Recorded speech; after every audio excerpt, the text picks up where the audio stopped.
రేవంత్ ప్రభుత్వ హయాంలో మరో భూ ఆక్రమణ కుట్రలు బయటపడ్డాయి. రంగారెడ్డి జిల్లా బాలాపూర్ మండలం నాదర్గుల్లోని సర్వే నెంబర్ 613లోని 373.22 ఎకరాల భూమిని సాక్షాత్తు జిల్లా కలెక్టర్ నిషేధిత జాబితాలో చేర్చిస్తే ఇప్పుడు ఆ భూముల్లో ఓ నిర్మాణ సంస్థ దర్జాగా పాగా వేసింది.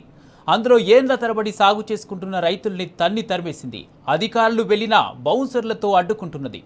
అనుమతులు లేకపోయినా శాశ్వత ప్రహారీ నిర్మాణాన్ని చేపడుతూ ఓ ప్రత్యేక సామ్రాజ్యాన్ని నిర్మించుకుంటున్నది. ఇదేదో మారుమూల ప్రాంతంలో కాదు, ఎకరా 16 కోట్లకు పైగా ధర పలికే హైదరాబాద్ నగరంలోనే ఈ దౌర్జన్య కాండ కొనసాగుతోంది. ప్రభుత్వంలో నెంబర్ 2గా చెప్పుకునే ఓ మంత్రి ముఖ్య నేత సోదరుడితో ఏర్పడిన బిగ్ టీం ఒకటి కాదు, రెండు కాదు, ఏకంగా 5,800 కోట్ల విలువైన ఈ సర్కారు భూములను పొతం పెట్టేందుకు పూనుకున్నది. 3 కంపెనీలను ముందు పెట్టి వందల ఎకరాలను కబ్జా చేసింది.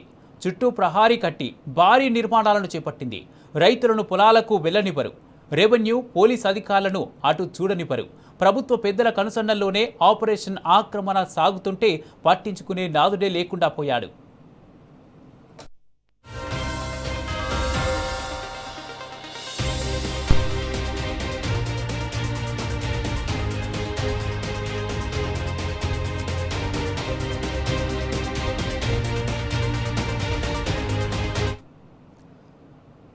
సదరు నిర్మాణ సంస్థ ప్రభుత్వ పెద్దల సహకారంతో దౌర్జన్యంగా అనుమతులు లేకుండా 613 సర్వే నెంబర్లోని 373.22 ఎకరాల చుట్టూ రేకుల ప్రహారీతో పాటు ఇప్పుడు ఏకంగా శాశ్వతంగా గోడ నిర్మిస్తున్నది.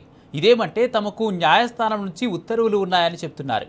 రాష్ట్రంలో 2.5 సంవత్సరాలుగా సామాన్యుడు ప్రభుత్వ భూమిలో గుంట జరిగితే బుల్డోజర్లు విరుచుకుపడుతుండటం నిత్యం చూస్తున్నాం.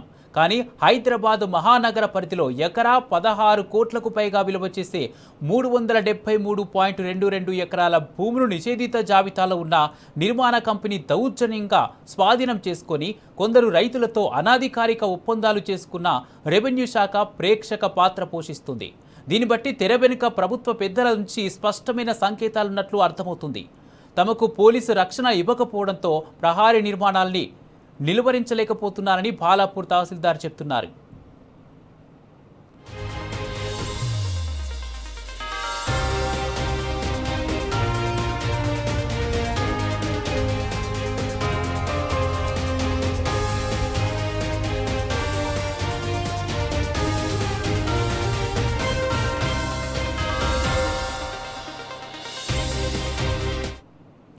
రాష్ట్రంలో కాంగ్రెస్ ప్రభుత్వం ఏర్పడిన వెంటనే రంగంలోకి దిగిన నిర్మాణ సంస్థ శివరాజ్ బహదూర్ వాసుల నుంచి ఈ భూముల్ని కొనుగోలు చేసిన కంపెనీలు తమకు ఇచ్చాయంటూ ఫీల్డ్లోకి వచ్చింది.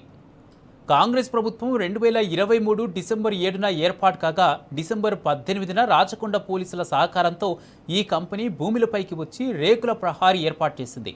అయితే తమ భూముల్లోకి వెళ్లేందుకు రైతులు ప్రయత్నించగా 30 మంది బౌన్సర్లను ఏర్పాటు చేసి అన్నదాతలను భయభ్రాంతులకు గురి చేస్తారు ఈ కంపెనీ ప్రతినిధులు.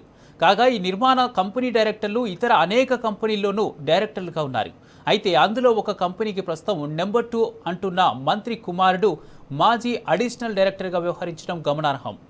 ఈ భూ హాంఫార్ట్ స్కామ్లో బిగ్ ముఠా హస్తం ఉందని చెప్పడానికి ఈ ఒక్క ఉదాహరణ చాలు.